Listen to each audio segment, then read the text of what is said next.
Assalamu alaikum. We are talking about the mirage, the ascendancy of our Prophet Rasulullah sallallahu alaihi wasallam. And we know that it's part of our iman to believe in this ascendancy. So we are learning about this ascendancy and about our Prophet Rasulullah sallallahu alaihi wasallam so we can be true Muslims. Before I continue, let me read a little bit more from the book Ethics of Islam about the vice disbelief.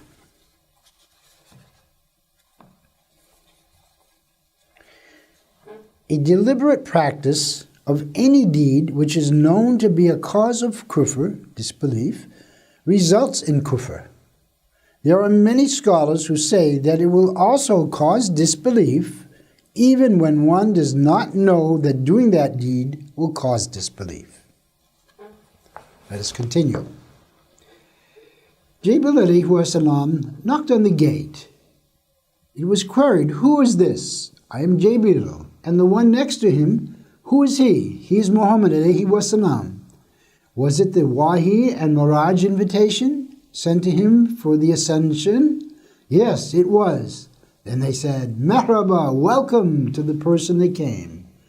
What a beautiful traveler is he." And the gate was immediately opened. I found myself in front of Âdam ﷺ.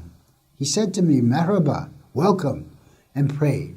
I saw a lot of angels there, and all of them were at qiyâm, standing position for the salat, with khushû, deep, humble, submissive reverence, and hudû, and busy with the invocation of Subbûhun, quddûsun, Rabbul-melâiketi, wa-r-rûh. I asked Jabrâil, "Is this the worship of these angels?" He replied, "Yes. From the time they have been created, they will have been at qiyâm position until the end of the world. Entreat Allahu that He grants this to your ummat." I entreated Haqq to Allah. He accepted my prayer. That is, the qiyâm in namâz. I stopped at Jamaat there. Angels were crushing those people's heads on the ground. Then the heads would return to their previous state. As they were crushed once more, their heads were taken from former shapes, and again they were back. "Who are they?" I asked. He replied, "Those who abandon the Jummah, the Friday prayer, and Jamaat, and do not properly perform the rukus, bowing during salat, and sajdas, prostrating." I saw Jamaat, a group of people. They were hungry and naked. Zabanis, angels of hell, were pushing them to graze in hell. I asked, "Who are they?" He answered, "These are the ones who do not show mercy to the poor and do not give their zakat." I stopped by a Jamaat.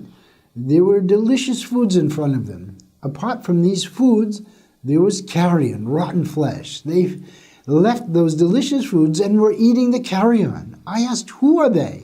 He said, "These are the men and women who abandon the halal, the permitted, and incline towards haram, the prohibited, and who eat haram although they have that which is halal." I saw several people who were exhausted due to the weight of the burden on their backs. Even under that position, they were shouting to the people and requesting them to put even more burden on their back. I asked, "Who are they?" He said, "They are those who misappropriate. While they usurped people's rights, they continue to oppress them." Then we stopped by a group of people who were cutting and then eating their own flesh. I asked, "Who are they?" Jabrâil said, "They are backbiters and those who made gossip." I saw a group of people whose faces were black, eyes were blue, their top lip reached to their forehead, lower lip sagged to their feet. From their mouths, blood and pus flowed. They were forced to drink poisonous blood and pus in cups flowing from the fire from hell, and they were braying like donkeys. I asked, "Who are they?" He said, "These are those who drank alcohol. We saw a group of people. They were being tortured as their tongues were pulled out from their heads and their shapes altered into swine. Jabrâil Alaihissalam said, "They are perjurers." We saw another group of people. Their stomach protruded and sagged, their colors were blue, their hands and feet were tied, and they were not able to stand. I asked Jabrâil Alaihissalam about them. He said, "These are those who took wahy's interest." We'll discuss this more next time we meet. Wa-alaikum-salam.